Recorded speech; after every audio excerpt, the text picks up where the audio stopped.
We started talking about language as a social system where meanings are socially negotiated by people with different experiences, and we talked about the symbolic landscape as the set of meanings that have become mutually identified by the members of the community. And then we talked about the communication protocol, which is a system of prescriptions, a system that tells people how to behave linguistically, and the protocol does for the speakers of the language the same thing that the symbolic landscape does for them, this time at the level of communication. The symbolic landscape creates a model of the world which is based on the compromises and the negotiations between different people. So it's a world of meaning that is specifically linguistic and is constructed on the basis of the interests of the members of the group.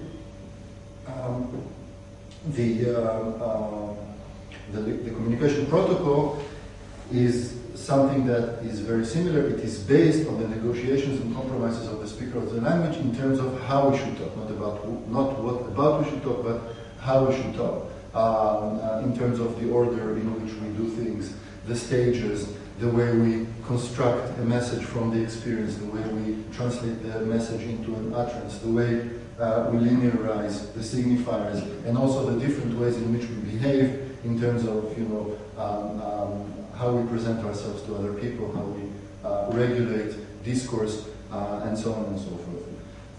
Once we look at language as this rather complicated combination of these two elements, and we think of the whole thing as a prescriptive system, that is, the meanings that are on the symbolic landscape and the types of discourse behaviors that are dictated by the communication protocol are prescriptions, in the sense that the different people in the community with their different experiences do not naturally behave according to what the language tells them. The language is a system that tells different individuals with different experiences how to behave linguistically, what types of semantic elements there are for them to choose if they want to express a certain experience, what types of linguistic behaviors they have to adopt if they want to be understood by other people, and so on. It's a system that is prescriptive in the deepest sense. It tells people how to behave. And the situation that we're in is one in which you can think about experiential meanings as everything that different individuals may eventually at one point or the other wish to communicate. Okay, this is what happens to us outside of language. This is the way we live. And then there is a level of language in which there is a very well-ordered relationship between linguistic meaning, the set of meanings and configurations of discourse that were decided upon by the community, and a set of linguistic structures which are prescribed together with the linguistic meanings as part of the system. What we talked about last time, once we got to that situation, was the idea that once you think about three levels as opposed to two, once you move away from the story that says there are experiential meanings, there are linguistic structures, and the linguistic structures are simply there in order to be able to allow us to express ourselves. Once you look at things in this triplet kind of relationship, what gets solved, as far as I'm concerned, in a very explicit way, and I haven't shown you all the technical stuff last time, but this is, as far as I'm concerned, where the secret is, and I didn't get into all the details, but you'll have to kind of, believe me on that. The 50-year-old question of linguistics is probably the most important, most fundamental question in linguistics. It has to do with the question of whether language is at all a functional system of communication. Chomsky asserted in 1957 very strongly, and has managed to convince a lot of people, that the essence of language lies in the formal mathematical properties of the structures of language. Okay? So, for example, the notion of subject that we talked about last time, and I just mentioned again, the notion of subject has nothing to do with aboutness, what the sentence is about, or any of the other ideas that we kind of got used to thinking in terms of which about subjects. A subject is a certain formal configuration on the syntactic tree. It is defined in terms of the structural relationships between it and other elements of the tree. So, for example, the relationship between subject and object is a certain formal configuration. It's quite easy to show on a syntactic tree, the way Chomsky has been thinking about these things. This is a sentence, the node of sentence. This is subject, this is verb, and this is object, for example. Okay, John broke a vase. Okay, if you think in terms of the syntactic tree, the subject here is immediately connected to the node of sentence. There is just one element, just one line that connects them, whereas the object is related to the sentence by two jumps like these. Two nodes separate the object from the sentence. Okay, so as far as formal thinking about syntactic trees are concerned, the distinction between object and subject is totally about this distinction between the one jump and the two jumps, and a lot of stuff comes from that. So, for example, if you say there are certain properties that subject have in English, and certain properties that objects have, certain properties that subjects have, and certain properties that subjects have, and those properties objects do not have. Okay? Why is that? Within this kind of story, these are properties that are related to this immediate relationship between sentence and object, and because there's no such immediate relationship with object, the objects are not going to have this property, and so on and so forth. Okay? So, Chomskyans have said linguistic structures are completely autonomous in their essence from everything that is connected to meaning. Language is not, in its essence, a system for the communication of meanings. It is a formal system which is then used by people for the communication of meanings, but that's not the essence. Functionalists, cognitivists, and other people who have objected to Chomsky have said that there are certain resemblances between linguistic structures and experiential meanings, and the quarrel in the last 50 years has basically been about that. I'll give you a good example for an autonomous linguistic structural fact, something that you will never be able to show that it's related to meaning, and the other guy will show you a fact about linguistic structure that is very evidently related to meaning, and it was like a quarrel of giving examples. Once you think not just about the relationship between language and experience in the sense that language is a structural tool for the communication of whichever meanings you want, but you think about language as a system that has developed structures for the communications of specific meanings, which themselves have been negotiated by the community, then what you see is the following thing. It is indeed the case that the linguistic structures are in very many ways autonomous from experiential meanings, and it is indeed the case that linguistic meanings are in many ways autonomous from experiential meanings, because they are based on a negotiation between individuals, each of whose experiences are different. So the end compromise, the end result of the social negotiation, should be in many important ways autonomous from any of the ways each of us privately experiences the world. But linguistic structures and linguistic meanings are correlated with each other. That's the whole idea, that the system is the end result of a historical process in which communities developed means for the communication of specific meanings. Okay? And the question of the relationship between subject and object, noun and verb, and all a very, very long set of such questions, as far as I'm concerned, technically speaking, are resolved when you think about that, because it is a fact that came out very clearly in the 50 years of quarrel between the two sides, that each has very, very good examples, and there is a kernel of truth in what each of them says, as long as they were both talking about a relationship between two things. It was the case that just one of them had to be right and the other wrong, when you start thinking in terms of triplets, in this more complex relationship, those facts, as far as I'm concerned, fall into place. There is a correlation here, and there isn't a correlation, a full correlation. Yeah.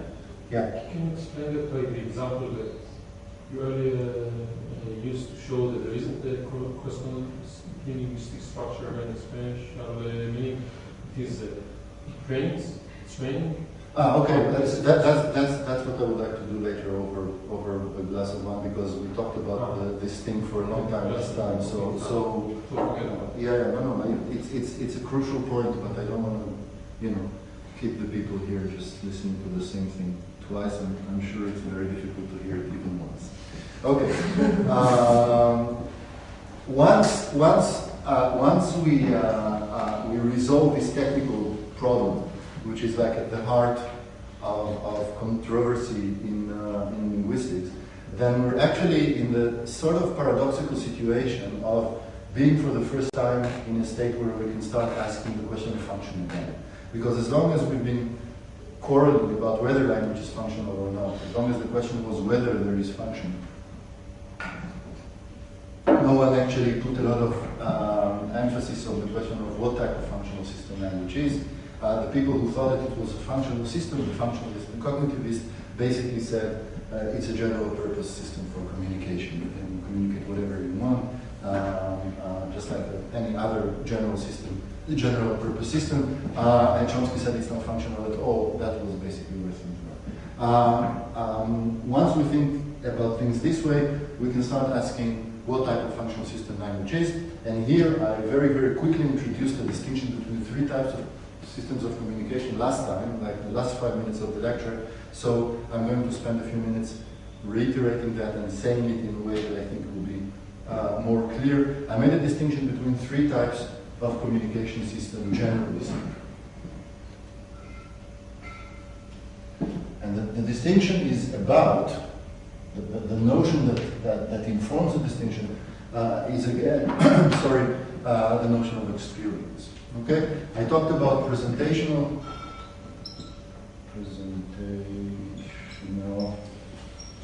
communication, representational communication, and instructive communication. Presentational communication, a system of presentational communication is any system that we or other animals use. The great majority of systems of communication in the biological world outside the human domain are presentational.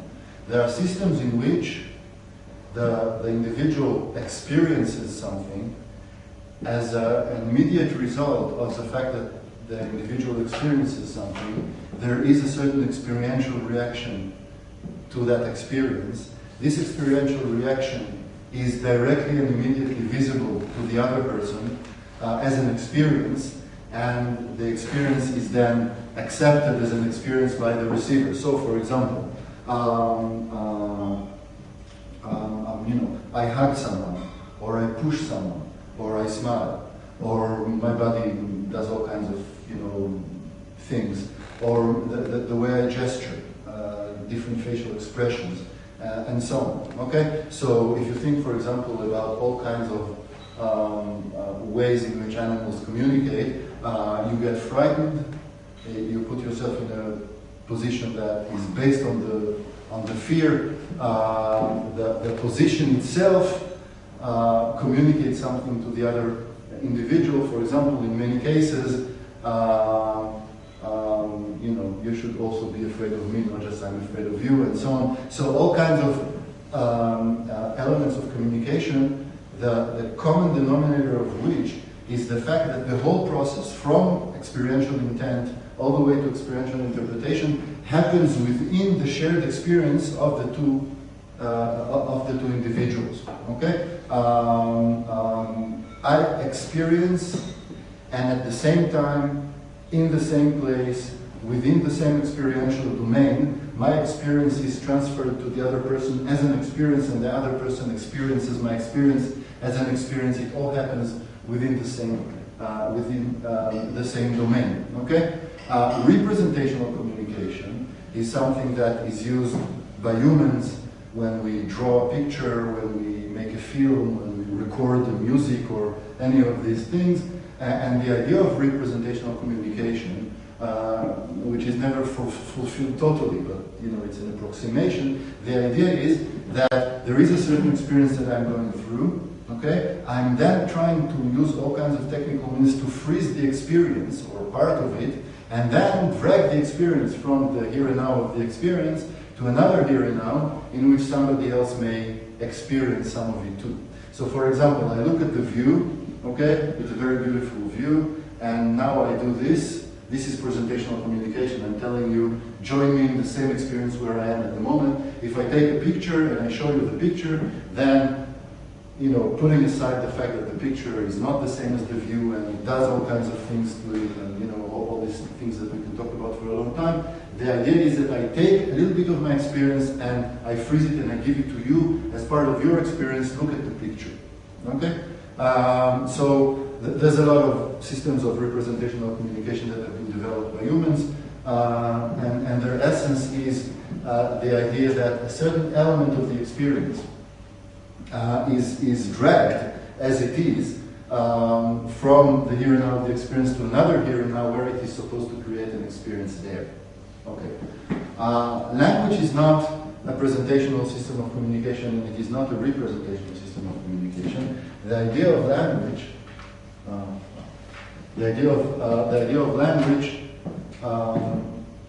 is actually different. It is the following thing. I give up on any attempt to represent experience to you, okay? The experience that I want to convey. I do something very, very different. We first of all spend a lot of time classifying our different experiences, giving them names, making distinction between them, creating a model of the world which is the sum total of the compromises of our different experiences in the society. And then I tell you the following thing. Look, I'm not going to try to let you see my experience. What I'm going to do is I'm going to take certain elements from the symbolic landscape, which are like signs that have been mutually identified by both of us as referring to experiences that we already know. Okay? I'm going to give you a certain skeletal description of the type of experience that I went through. I'm going to translate my experience into a certain skeletal description made of the building blocks of a symbolic landscape. And then you're going to take all these. None of the symbols is going to be a shadow of the experience that I went through. It's not like a picture. These are signs. You're going to take all these signs, mentally reconstruct the semantic skeleton that I gave you. And then you're going to do the work of turning this into an experience on your own. You're going to have to imagine what type of you're going to have to imagine an experience that is going to be similar enough within your experiential world to the skeleton that I gave you. Okay? So the idea of instructive communication is that for the first time, the experiential gap is actually bridged, or there's an attempt to bridge it. In presentational communication, there's no experiential gap, not in the sense that the two sides have the same experience. Of course they don't. But there is a sense in which, at the moment, they live within the same experiential place. So if it's enough for me to do this, for us to share an experience, and it's not like representational communication where I try to actually directly share the experience by showing you something. It is a story, it is a technology, an idea, actually an ingenious idea, that says, look, as far as the experiences that I want to convey through language are concerned, I'm not going to convey the experience to you. I'm going to create a certain skeletal description of the experience, give it to you, and it's your job to now imagine. Imagination, of course, becomes totally crucial here. It's your job to imagine an experience on the basis of the skeletal description. Okay? The one thing that needs to be said now, which is very important, and again, I said it very, very quickly at the end of the last time, and I know at least from one person that I was misunderstood, so I will say it now, I think in a more careful way. Each of these systems of communication has what you may think of, or we may think of, as a functional envelope. Just like any other system of anything, there are certain things that it can do better, and then certain things that it is not very good at doing. Okay? So, if for example, I want to convey what a certain tree looks like to you, okay? Doing this is a perfect way of doing it, provided that we can all see. I do this and I can actually give you the best version that I can of what the tree looks like by just letting you see it. If I take a picture and I show it to you, then I also do a pretty good job, not the best. It would be better to show you the whole thing, but it's still a very, very good one. Okay? If I want to teach you a lot of practical things, I want to teach you how to tie a knot, or I want to teach you how to play the violin, or I want to teach you how to practice martial arts, or any of the things that you may think of. Doing this through presentational communication, by doing together, by showing, by demonstrating, by looking at how the other person does it, and so on, doing it through presentational interaction is still the best way that we know that we know how to do it.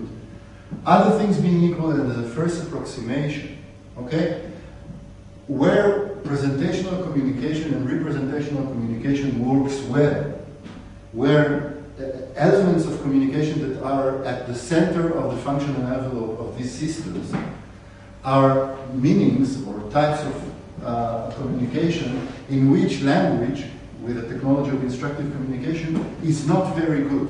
Okay? It actually fails pretty quickly. So I read aloud last time a set of instructions in language for making the simplest type of knots, the figure of 8, which is something that is very easy to show, to demonstrate how to. You take a rope and you just do this a couple of times, and regularly most people will catch it very, very easily. The linguistic, the words that should be chosen in order to show you how to do it with, my hands are behind my back and I'm not doing anything, I'm just telling you now, here's what you have to do, okay? Is a system where I have to start saying things like, take the end of the rope and take it behind the other side of the rope, over itself towards the, it's a very, very complicated kind of thing. We all know that, for example, in terms of directions to get somewhere, okay? When we ask someone over for dinner, usually if the situation is slightly more complicated than usual, we add a map, because the visual system of representational communication is one which is more natural for us and is easier for us than to try to say with words what we want to convey. And when we think about more complicated practical skills, teaching them through language is basically impossible. So, of course, when you learn how to play an instrument, a guitar or a piano, or pick your favorite instrument, language becomes helpful from time to time. There are situations in which the point is very well addressed by a certain word or a certain sentence, but you cannot just teach someone how to play the violin, by correspondence, just by words. There's one thing that I cannot now refrain from doing, so everybody else will forgive me. You thought about that too. Okay, so there's a very, very famous song in Hebrew about someone who learned how to swim by correspondence. So I'm lucky to have a Hebrew speaker here, so I could share my experience now. Couldn't be translated in any other language. Anyway, so basically, as far as communication is concerned of things which are effectively communicated by presentational and representational communication, language is not very good. Okay, it can be made to be better. People can still work on language. They've been working on language, developing it, making it better since the beginning of the evolution of language, they can go on doing it.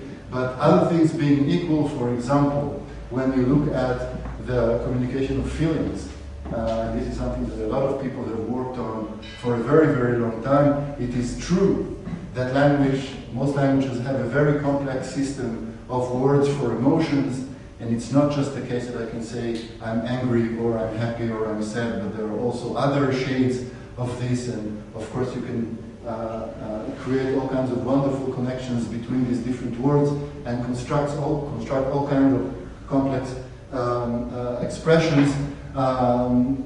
And sometimes, when people do poetry and when people are the great expert of using the technology, they can do all kinds of very, very beautiful things.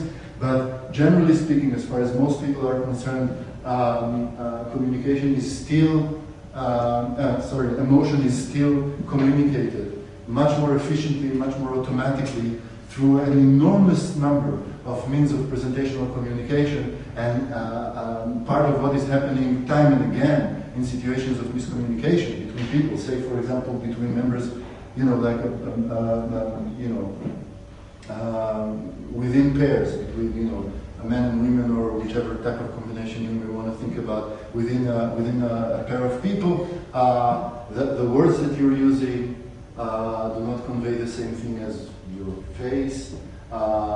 You say that you're totally calm, but your body shows that you're nervous and all that kind of stuff. This is something that happens again and again all the time.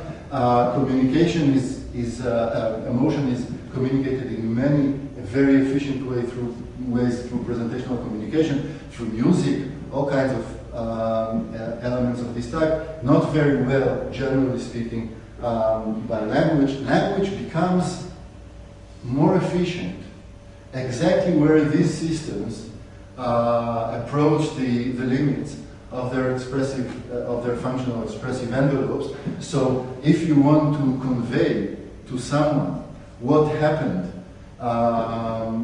away from here at some time in the past with different people who were involved in an event in which different causal relationships were established between different elements of the event, this person did that because the other person did that because he or she were angry about the third thing, and so on and so forth. When you want to convey that, it becomes more and more complicated to do with representational communication and with presentational communication and with representational communication.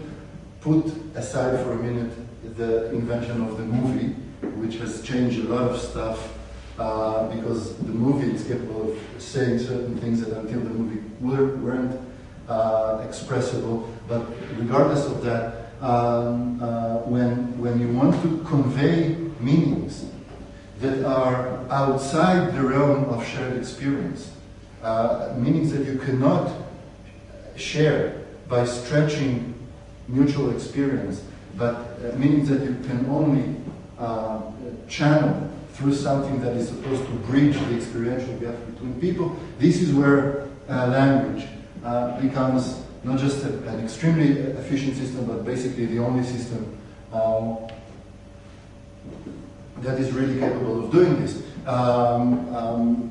Here's another domain in which instructive communication does something that other systems find very, very difficult to do. Different things that happen inside people's heads, which do not show themselves in their presentational communication, in their experiential behavior. Okay, so the best caricature of different people in certain relations, the more ingenious caricature, if it wants to refer to something that happens in somebody's head, has to have this balloon with a few words, because there are many things inside our minds in the way that we experience which do not show themselves outside, for which you need language, and the internal world within which we live is one of the domains that is outside shared experience, and this is a major reason, a major part of why language evolved, but we'll get there later. Once we manage to formulate this understanding of the specific function of language, move from, first, the idea that language is not functional.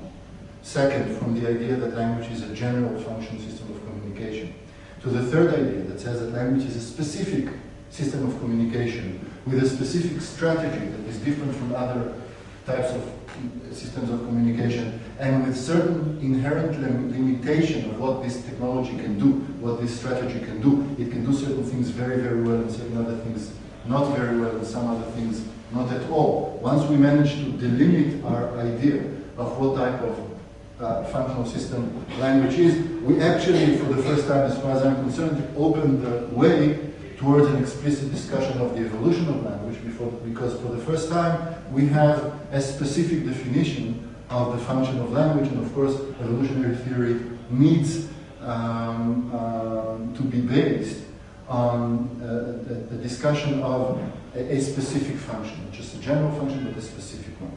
But there is still one thing that we have to do in order to be able to get to the point of talking about the evolution of language, and that is to rethink the relationship between universality and variability in languages and in speakers. Okay? This is like the last condition that we have to be able to meet in order to talk in evolutionary terms. Evolutionary theory always demands, it's the very essence of the thing, it demands that we speak in terms of patterns of variability. Things evolve because selection pressure always selects certain elements from within a pattern of variability, those which are more capable or less incapable of meeting the demands set by the environment and so on. And there's something almost strange, I think, for me in terms of the experience of communication that I'm in at the moment, talking to you. There's something almost strange for me in getting into this topic here, because the conviction that language is a universal phenomenon and that the essence of language lies in whatever is universal, shared by all languages, is so deep within linguistics, within the cognitive science type of thinking about linguistics, that many of the arguments that I'm going to raise here, many of the issues that I'm going to raise, are issues that would, basically my experiences with linguists is that these are issues that, people become very nervous and annoyed about, because the conviction is extremely deep that we have to manage to find ways to go beyond the illusion of variability, the fact that we see on the surface that different languages are different and so on. We have to be able to abstract away from all this variability and find the common core, the thing that is shared by everything. And this is something that will tell us the most fundamental thing about the essence of us as humans and the essence of language with a big L, that one thing that all humans share. I don't think there's anyone here in the room, me and you, who's so strongly convinced in the first place by the idea of universality. Some of you already know we've spoken about that. Actually, have come here from the very beginning with a conviction that says that variability is where we should look for things, because languages are very different from each other and cultures are very different and so on. If you come from a social science type of perspective, this is the general perspective that we'd have. So in a way, I've been thinking this week, how am I going to be able to, in a way I have to start by convincing you that everything is universal, and then trying to show you why this is wrong, somehow get you to understand the conviction that I'm working against. I'm not sure I'll be able to do that, but let me start by just trying to represent, not in this sense, but in the regular sense of the word, trying to represent the conviction. What's at stake here? Okay?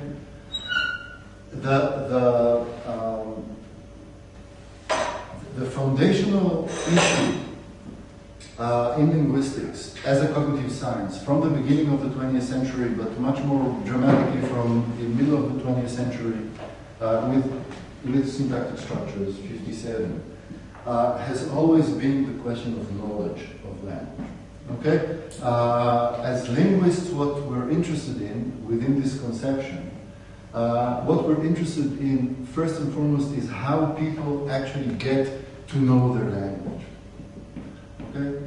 Now, what Chomsky did was he managed to couch the whole discussion about this question within a framework that took as its first presupposition, first conviction, the idea that language is too complicated to be actually learned from the environment in the simple sense that people are thinking about when they think about regular learning. Okay? So obviously nobody would argue with the idea that the sums of different words are learned from the environment. Hungarian, Hebrew, English, Turkish, and other languages have different pronunciations, different words for the meaning dog, and no one would argue that all these are innate because the child is incapable of learning them from the environment. Chomsky does not claim that. There was a moment in the history of cognitive science in which Jerry Fodor actually claimed that. Jerry Fodor actually claimed that the impossibility of learning goes all the way to the meanings of words, but I think that Fodor himself in a recent book has taken this back. So, the general Chomskyan idea is that even if some shallow elements of language are actually learnable from the environment, the formal complexities of language, all the stuff that we talked about in the beginning of this lecture, all the structural complexities, the relationships on the syntactic trees, the things that actually distinguish grammatical from non-grammatical sentences, all these really big things. These things are too complicated to be learned from the environment. Many children come into the world in situations in which there is not enough input for them to get the information that they need. The only reasonable way we can start thinking about these issues is to say that there is a certain innate element the element that it includes certain foundational pieces of knowledge about language with which we come into the world. We have been innately given the capacity to learn a language, this capacity does not include peripheral elements in languages here and there. All these peripheral elements are different from language to language, they're not very important and so on. What it includes is a certain core of pieces of knowledge about language that are shared by all languages. Okay? So the task of the child can be thought of in two ways, two versions of the same idea. Don't let me complicate things for you too much. I will just say that, but it's not the most important thing. One version with which Chomsky started was the idea that there is a fixed element of pieces of knowledge about language, structural knowledge about language, which we all have in our minds, period. Okay? A universal grammar, that's the name of that mental organ, includes certain pieces of knowledge about syntactic trees, about structural relationships between elements in the syntactic tree, and so on and so forth. And we are all born with that, and these things are just similar in all languages, period. Then there's another thing that the child has to learn, which is all the peripheral stuff, words and their meanings, and how to behave with language, and how to speak when your grandmother is around, and how to speak when you're just with friends, and all these different things are peripheral. The basic thing, the core thing, is something that you get born with. The second version that Chomsky has adopted in the last 20-25 years has a certain element added to it. In universal grammar, those things that we're supposed to actually be born with, there is a very minimal level of variability too, but all the variability that is there is already innately given to us from the very beginning. So for example, there's a notion called subjacency. I'm not going to get into the details because it really is slightly complicated. And it is about the relationship between the subject and other elements of the syntactic tree, all kinds of hierarchical relationships, whole mathematics about it. Chomsky started with the idea that there is one way you can explain that set of facts, and this is called subjacency. Everybody has it in their mind, period. Now, in the last 20 years, what is happening is there are 2 or 3 versions to subjacency in our mind, and one version, for example, is good for English, and other languages like English. One version is good for Italian, another version is good for Japanese, and we are born with this. And what we have to do as children, we are born into a language-speaking environment. We basically have to listen and see whether we are in Japanese or Italian or English.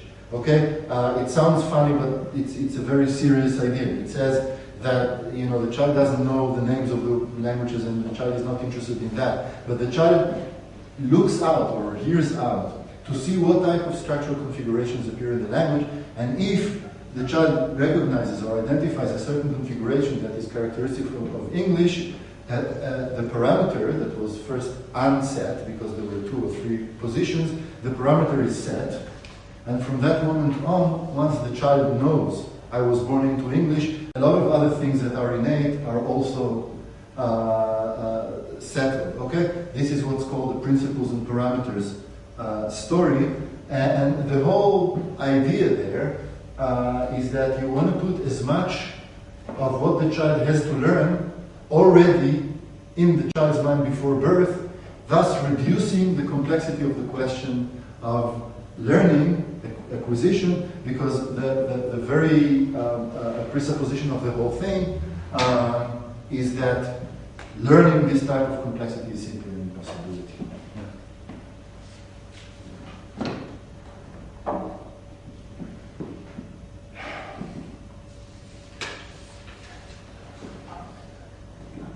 There have been different types of reactions to this idea of universality.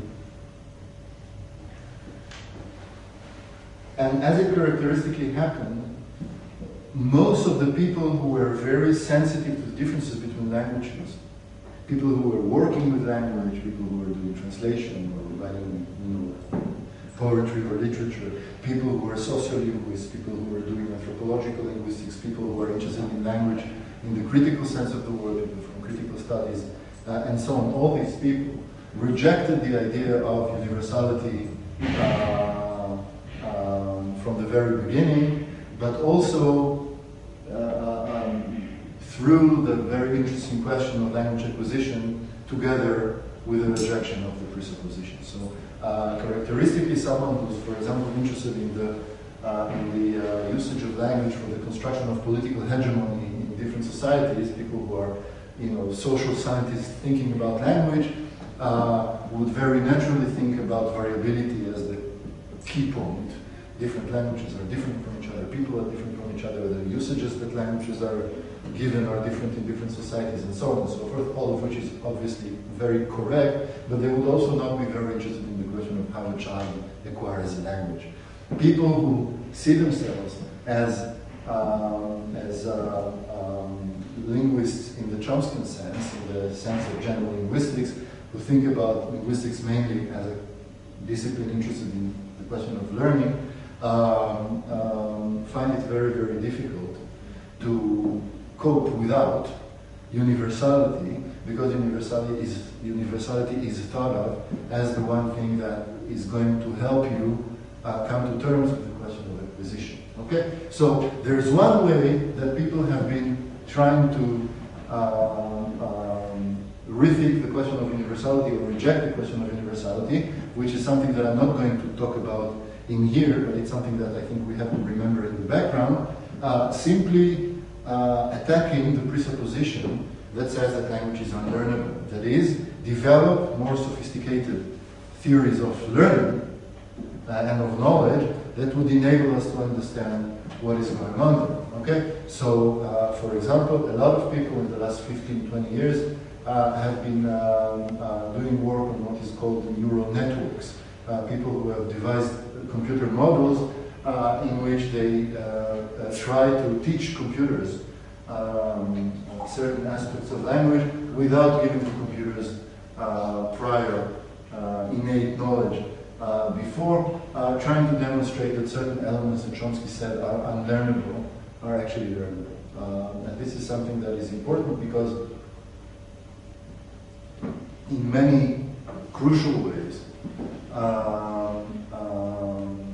Chomsky's conviction that languages are learnable was based more than anything else on a Platonic philosophical presupposition about the impossibility of learning, and had relatively little to do in Chomsky's own writings with the theories of learning that were there at the moment, because the theories of learning that were there when Chomsky started to write were exactly the theories that he rejected: behaviorism, associative learning, and so on. So that's one way of thinking, trying to resolve this very kind of complicated situation. There's another attempt that is more relevant to what we're trying to talk about, which is the attempt of a discipline that emerged almost together with Chomsky in a real sense as a reaction to Chomsky, and that's the sub-discipline of linguistic typology. Typologists, starting with Joseph Greenberg in the 50s, but much more seriously in the last 20 or 30 years, have actually decided to do the hard work of comparing languages in large numbers and actually seeing whether there is a core set of facts that are true of all languages. Okay? Topology is a very, very, very, very complicated work. People, the big typologists are people with the type of patience that, I definitely don't have. I don't know anyone who personally has this kind of patience, but this is very, very important work. There are around, people say, 6,000 languages around the world. Comparing all 6,000 is a technical impossibility. It doesn't matter how you think about it, it's just impossible. So a major part of the work of typologists was the attempt to try to find ways to delimit the search and take, say, 400 languages that would be representational enough of the set of 6,000 and go property by property and trying to see what is happening there. Okay? The distinction between noun and verb. Is it true that all languages in the sample of 400 actually have a distinction? It's an extremely difficult question because languages are different from each other, and even the distinction between noun and verb asserts itself in different ways in different languages and so on. So dual languages have subjects, dual languages have this, dual languages have that. Very, very complicated kind of work. And the type of conclusion that people have arrived at in typology has been that you almost never, with the exception of the distinction between noun and verb that everybody keeps going to be coming back to because it's the one example where everybody says probably all languages have that. With each property of language that you can think of, there are always going to be exceptional languages. Okay? So it doesn't matter how you formulate the property of the language, even with properties that you may feel are totally self-evident, you're going to go language by language, maybe 90-95% of the languages are going to have it, and you're all of a sudden going to come up with a language that simply doesn't have the distinction. Okay? Or that simply doesn't have that thing. The literature is full of these examples. Let me just give you one example that I think kind of captures the imagination. We are totally used to the idea that language always allows us to refer to directions in terms of the relationship between our own bodies and the environment. Okay? So this is on my left, and this is on my right, this is on your right and on my left. Kant at some point said that this is a universal fact about all, about human beings, a way of, categorizing the world and so on. There are many, many languages, many of them, which were analyzed around the Amazon in South America, we simply don't have that. Okay? This is now my, let me see if I know Budapest right. This is now my eastern hand. Am I right? This is east now? Yeah, something like that. No. This is north, so I don't know what you just call it. This is my northern hand. Okay, doesn't matter. Doesn't matter. Let's assume that this is north. Okay.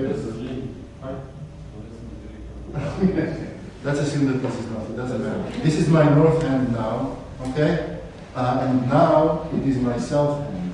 Okay, and the language has all kinds. The languages there have all kinds of sophisticated means of referring to directions, all of which are in terms of objective compass-like directions. They are not directions couched in terms of north and south, but things like in the direction of the big tree or in the direction of the lake and stuff like that. But there are no terms for body-centered directions, okay? Which does not prevent them from communication.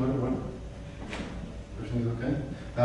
Which does not prevent them from communicating about all kinds of stuff, just like we do. There's a lot of research now. How do you say behind you?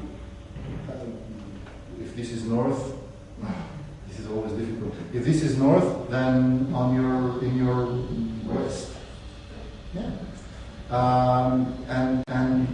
The system is just doesn't have all that element. But really seriously, if you look at the temporal dimension, okay, all the way from languages which have extremely complex systems of tense, okay, by that time we will have done that already, okay, all the way to languages like Chinese, for example, which do not have tense at all, okay, which does not mean that speakers of Chinese are incapable of expressing whether something happened in the past or in the future, but there is no tense system, okay? Languages that have very complex systems for the expression of counterfactual thinking, and languages that do not have that at all. Again, Chinese is an example that became famous, and so on and so forth. As far as each property is concerned, there are always going to be exceptions. Sometimes there are going to be situations, typologically speaking, in which you have many different variations on the same topic and they are spread all over the 400 languages of the sample. Sometimes you're going to have a property that is good for 90% and bad for 10. Sometimes you're even going to get a property that is almost universal, but still there's going to be a language or 2 or 5 that are going to be different. You said that Chinese don't have a counterfactual. The Chinese can't say if you hadn't done it, it would have been better. Well, they can. What you say in Chinese in order to express. You said it in English now, and you used a specific construction that is counterfactual. Okay. In Chinese, the way you translate that would be. If you don't do it, what was the sentence? If you hadn't done it, it would have been better. If you don't do it, it is better. And then pragmatics helps you understand that because everybody knows that you didn't do it. So you understand the counterfactual interpretation on the basis of pragmatics, basis of experience, but the language does not have a coded system of expressive counterfactuals at all, okay? Again, let me just put this in parentheses now, it's important. None of these facts mean too much about the capacities of the individuals who are using the languages to express themselves either through language or creatively in other ways or with presentational communication or whichever way. It's not the case. There was a period in the 70s in which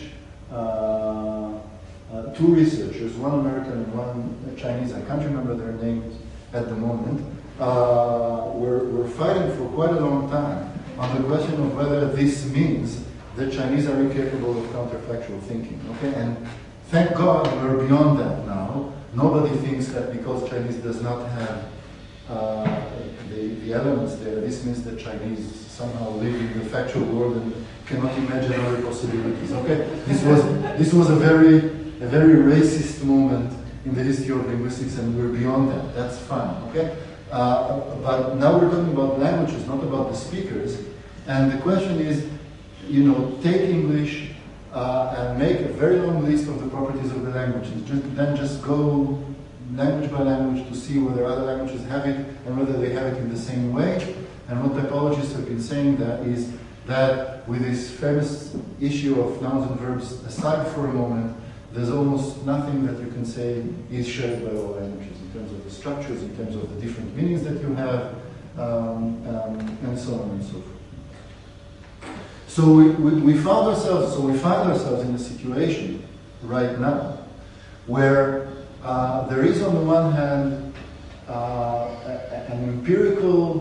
an accumulation of empirical results that should make you more and more suspicious of the idea of universality.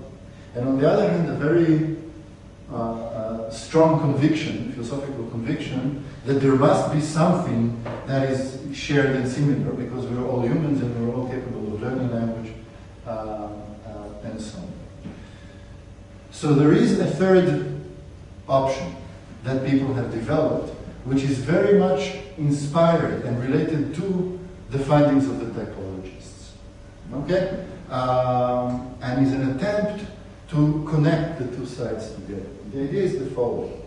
Chomsky says that there is a universal foundation, and basically, as far as the most important things are concerned, the universal foundation just defines a certain set of properties of language that are the core in all languages, and then different languages have peripheries that might be different, but the core is always the same, and it is innately given. Okay.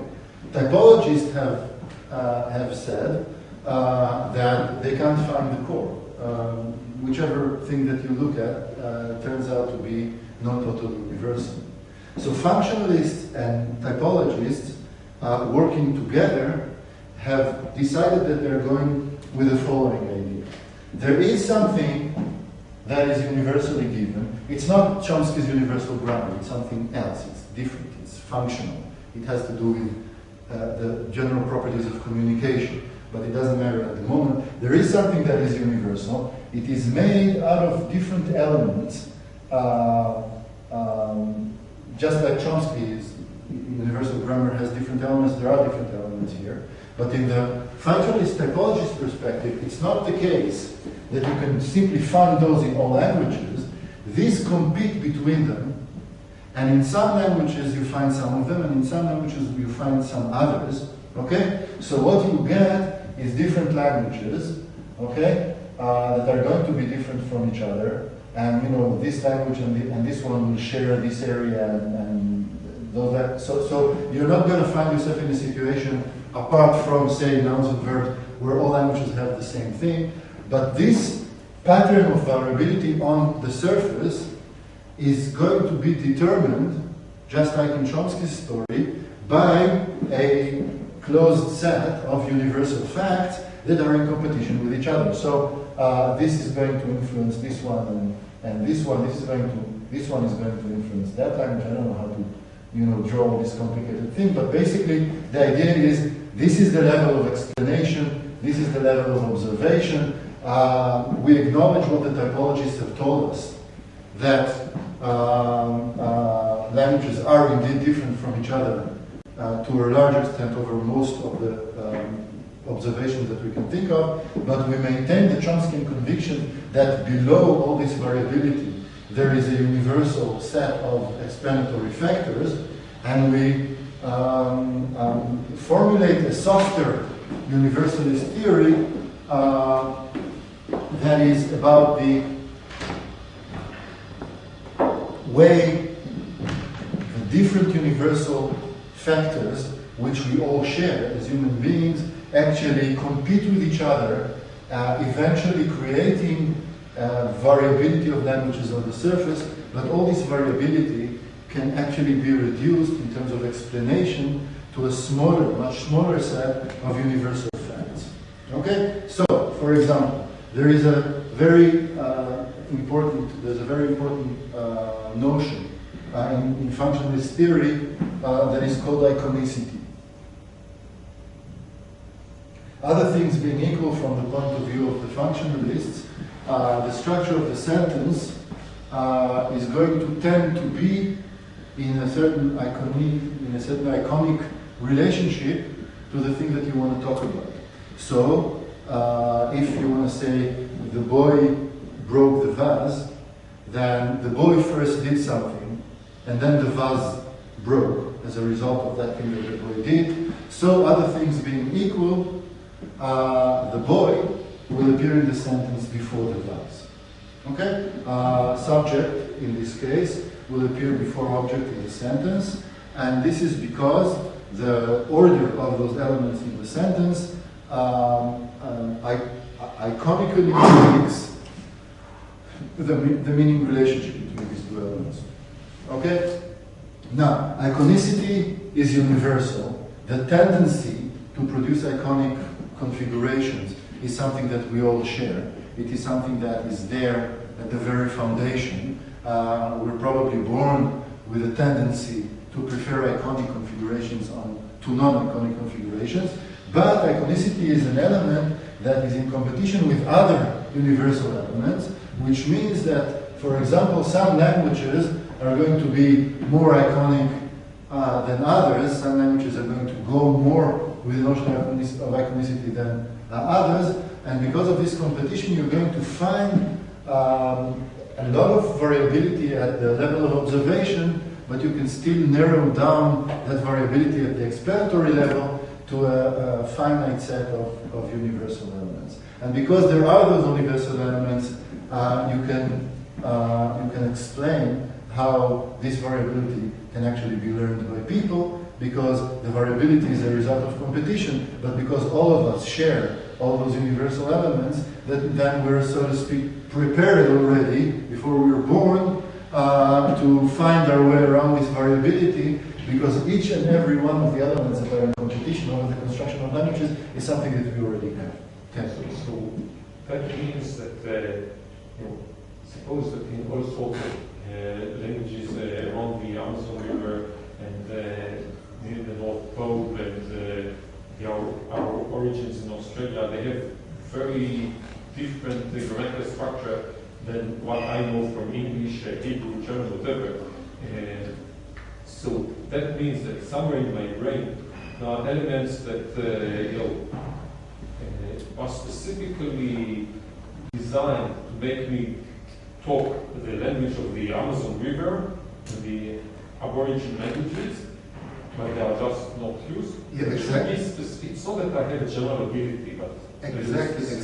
This is something that is shared. Exactly what you said is shared by Chomsky and his rivals, and in this sense, the attempt by the typologists and the functionalists to kind of marry the two sides of this equation, the question of learnability and the question of variability, creates a situation in which, even if you're a functionalist and a non-Chomsky in this sense,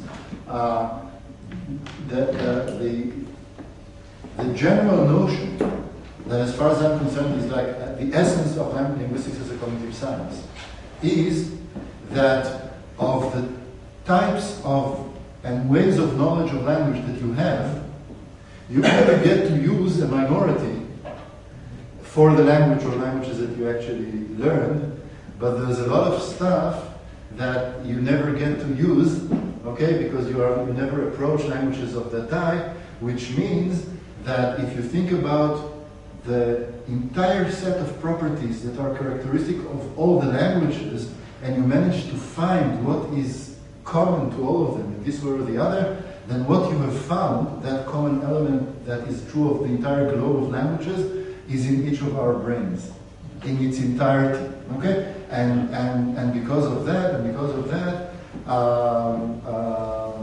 the idea of language, of linguistics as a cognitive science, is exactly the attempt to find what it is in our minds, which in a very real sense comes out bigger than any of the languages that we actually speak. It comes out wider than any of the languages that we speak. Okay? Sorry. Yeah. Can I just ask you a question? What does competition mean? What does competition mean? Okay, wonderful. So you have to. Let me have iconicity compete with something else. Okay. There's something that's called meaning hierarchies. No, let's do something else. Let's do, there's the notion of perspective, okay? There's a notion of perspective. It is also supposed to be a functional, universal thing, which is the tendency that we have once we speak about something to construe the event that we talk about from a certain perspective, okay? Not like from above objectively, but from a certain perspective. So for example, think about the two verbs buy and sell, okay? The difference between these two verbs can be construed in terms of perspective, because the elements involved in this event and in this event are similar to each other, okay? So like a seller, a car, and a buyer, and here another seller buy a car and a buyer, okay? John sold the car to Mary, Mary bought the car from John, the same event. And the distinction between these two verbs is about the perspective from which you look at the event. If you think in terms, if you use the verb buy, then you construe the event from the perspective of the buyer, and if you call the event sell, then you construe it from the perspective of the seller, okay? For example. Now, if you think about, or you know, even better, because money always complicates things, think about give and receive, okay? The same kind of situation, okay? Now, iconicity says, other things being equal, if I first do this and then you take from my hand, then as far as iconicity is concerned, we would prefer a sentence in which the giver is expressed, the giver is referred to before the taker, the receiver is so a sentence like John gave the book to Mary is the more iconic configuration. However, if you think about perspective, there are sometimes situations in which you want to refer to the receiver first, even though the act of giving happened before the receiving happened. Okay? So, iconicity and perspective would be two universal functional elements which eventually define structures in language. Okay? But they're not always going to give you the same results. So, we are, as human beings, we have the tendency to create iconic sentences, and we have the tendency to go with perspectives, and we have the tendency to go with all kinds of semantic hierarchies, and we have all kinds of tendencies, okay? We have a tendency, a functional tendency to delay heavier elements of the sentence to the end. We have a tendency to leave to the end also those elements that are more new. So in terms of topic and focus, all kinds of tendencies like this, they do not produce the same types of results. So a language that will prefer iconicity to perspective, for example, okay, may not have different verbs for give and receive. It may, for example, have the verb give and only the passive configuration of be given, and then the problem will be kind of solved in favor of iconicity. Okay, different languages, in different languages, different elements will win the competition, and you'll get different structures. Okay, but the general idea is that even if typologists and functionalists actually accept the fact that there's very little that is similar between languages, they still go with a Chomskyan view, which is foundational to linguistics as a cognitive science in general, that says that at the explanatory level, things are going to be universal, have to be universal, because otherwise you cannot explain how this whole thing is learned. Okay? You subscribe to that? And I don't subscribe to that. No, I definitely don't. I'm just giving some of the background, as it always happens. I'm not going to have time for. It's going to be fun. The background is important here because basically that's the background on which I'm talking. The first move that I'm making in my theory is not to reject the notion of universality, but to move it from the cognitive level or cognitive domain to the social domain. Okay? Replace the philosophical presupposition of cognitive universality, which is based on the presupposition of the impossibility of learning.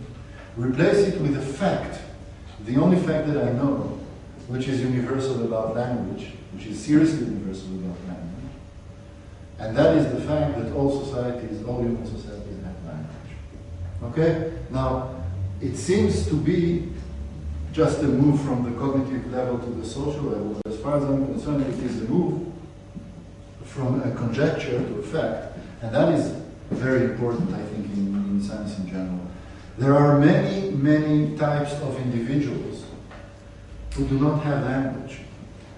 Okay? The cognitive assumption, the assumption of cognitive universality is an assumption that has to face a lot of difficulties at the factual level.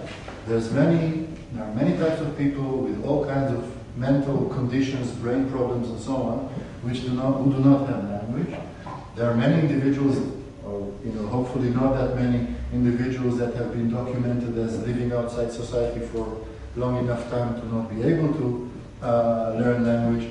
There are many people who lose their language in old age, and most importantly, there are many, many individuals, including all of us, who until the age of 3, 4, or 5, depending on where you want to draw the line, did not have language that was developed enough for them to be able to communicate. They had different versions of the language gradually evolving. All human individuals up to the age of at least 9 months, but in most cases beyond a year, do not have language. Okay? The universality of language as a cognitive thing is a hypothesis that kind of got into the domain from a different place, from the theory of the impossibility of learning, but it is actually not a fact that all human beings have language. It is a fact that all human societies have language. This is a fact. There is no... What? So, but many of the examples that you listed were very cognitively impaired people. Yes. Or undeveloped, so... Okay. So it's just, I wasn't here. Okay. This is... Why isn't the universal cognitive would be the sort of kind of cognitive structure? Why isn't it? Because eventually we're going to get to a point next week where we're going to think differently about what being cognitively impaired in relation to language means. And let me just say now, just as an immediate reaction, that the idea of cognitive impairment in relation to language, the way we think about it in regular day-to-day life, is already based on the presupposition of universality. Okay, so you decide that there is universal cognitive capacity, and then those who do not have it are cognitively impaired. Okay, but there is another way to think about it. Okay, and the other way is to start with universality at the social level, then ask what types of cognitive conditions are necessary for individuals to be able to participate in the social game, and then get to the point of explaining what happens to people who are not capable of joining the game in a different way. But as a simple observation, okay, as a simple observation, you walk around the globe, and your mission is to find out whether all human beings have language. You walk around and you see that there are different people who do not have language. Some of them are not mentally impaired, but they never were exposed to language, and some are mentally impaired, and some are, I don't know what, okay? But if your task is to go around and figure out whether there is a human society, a human community without language, okay, then you're not going to find one. And I think this is a very, very serious thing to start from. It's a fact about the universality of language as a social entity. And it is a fact as opposed to the other thing, which is a conjecture, which then forces us to think in all kinds of different ways about all those individuals who do not meet the criteria because they don't have language. Language is a universal social entity in exactly the sense that as a technology of instructive communication, that type of technology is a technology that is used by all societies. Okay? Just like any other technology that you can think of, you can say the internet is used in certain societies, and some societies do not have it yet. The automobile is a technology that is used in some societies and not in others, and so on. Language is a technology that, this way or the other, is being used effectively in all societies of the world. What does that mean? That all societies in the world have developed their own versions of the technology that allows the societies, the members of the societies, to construct a model of the world for themselves, which eventually allows them to communicate meanings across the experiential. What this means is that the things that are going to be universal about languages are going to be only those architectural facts about language which are directly and necessarily part of what the strategy of instructive communication is. Okay? So if you have the technology in all languages, then the thing that is totally foundational to the instructive strategy are things that are going to be in all languages. So for example, all human languages have words. Okay? And this is because the strategy of instructive communication, by necessity, says that we have to mark mutually identified elements of our experiences with signs so that we can refer to them later. So all languages have words. And there's no argument about that, and it is almost funny. I don't know if you can use the word funny here, but it's paradoxical. That Chomsky has made two decisions at the same time. One is to look for the universal element that connects all languages, and second, to concentrate on everything that is beyond the word. Okay, so syntax and stuff like that.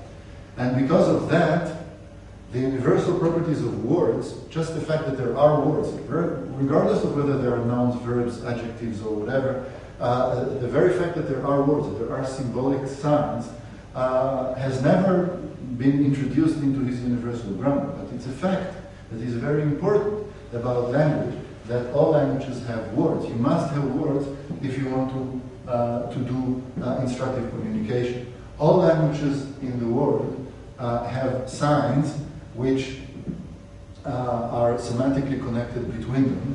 All languages have semantics, okay? The semantics may be totally different from each other, but all languages have semantics. All languages have what we call pragmatics, that is all the level of interpretation that goes beyond the interpretation of the semantic message all the way to the experiential interpretation. All languages have different mutually identified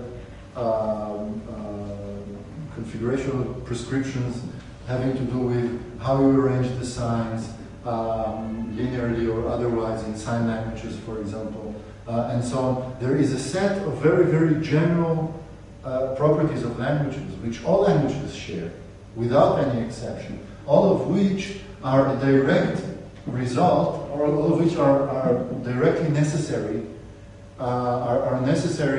made necessary, by the very technology, the very strategy of instructive communication. But exactly because the strategy of instructive communication is something that is based, the whole strategy says, let us as a group of people define a set of meanings for us that are mutually identifiable so that we can communicate with each other.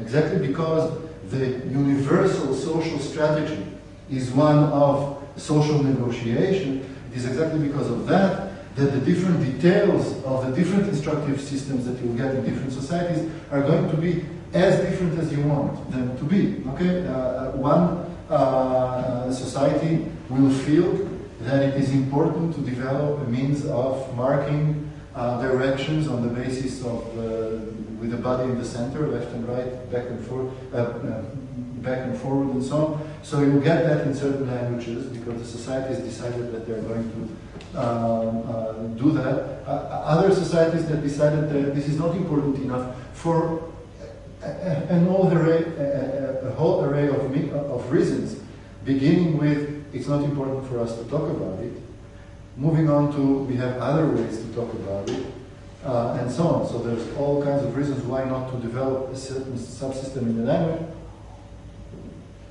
You're going to be able to find the whole array of variability without having to reduce it to a universal element at the level of the explanation. At the level of the explanation, what you're going to find is simply more variability. The types, all the different types of variabilities that are attested at the differences between the social processes of negotiation in different societies. Now, there's one thing that is very important to sort of put on the table, and I guess I will kind of have to finish with that because we're out of time. It's the following thing. There is a very, very important difference between universality-based theories and variability-based theories. And it is the following.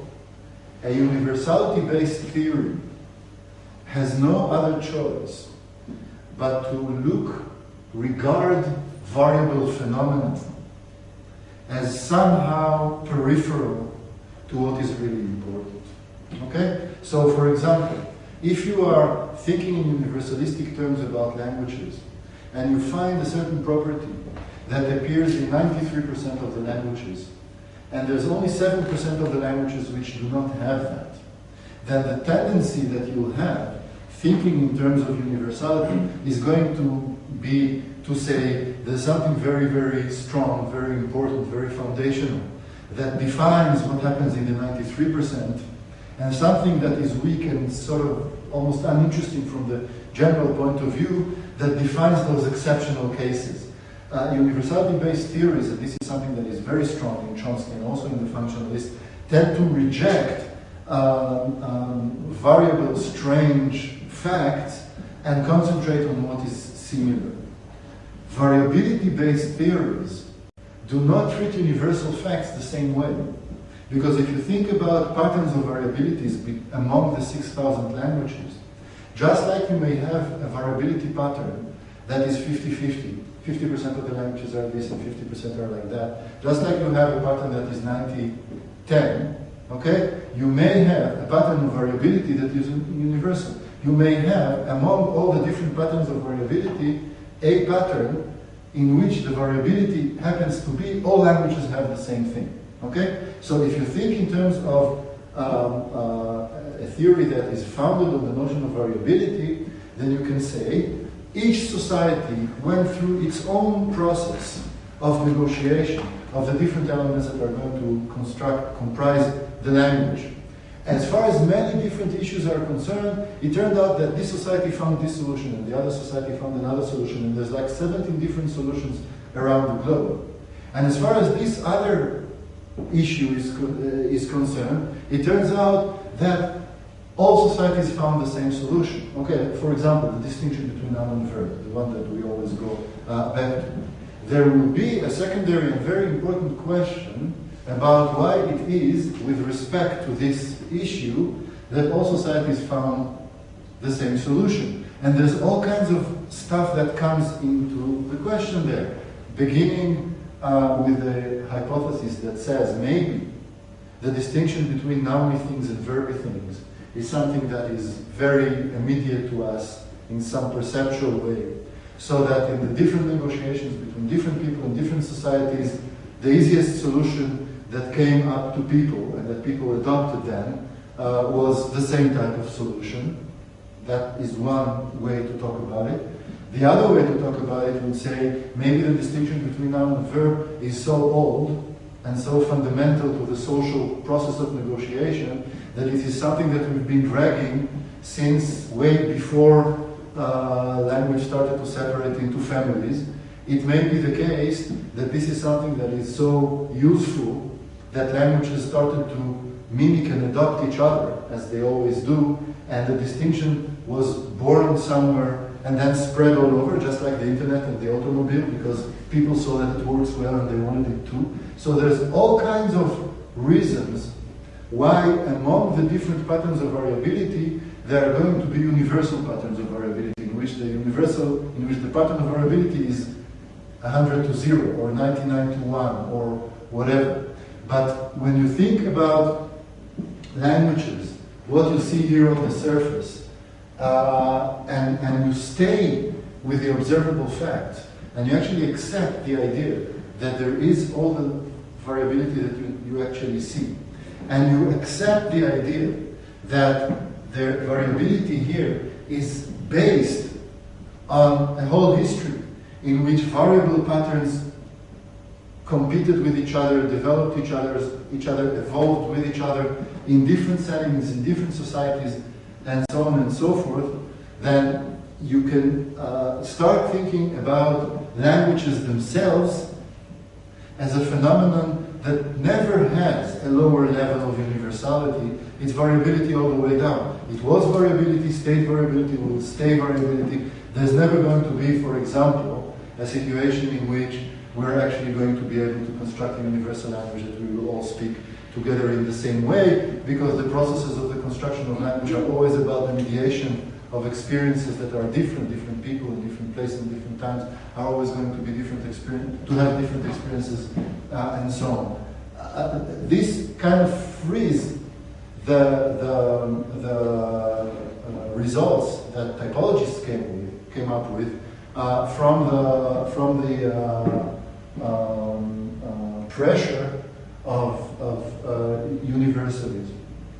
Two more very, very short notes and we're done. There's another level that we have to free from universality, and that is the actual cognitive level itself.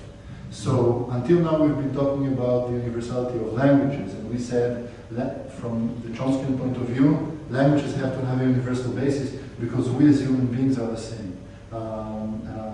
And we all have this capacity that is equal, that allows us to reach a level of capacity with language that is equal. And I'm not going to have time to talk about it, but it's important to understand that once we release languages from universality, and we actually sit down quietly to think about speakers, you can very, very quickly see that the assumption of universality is not even justified at the level of the speakers.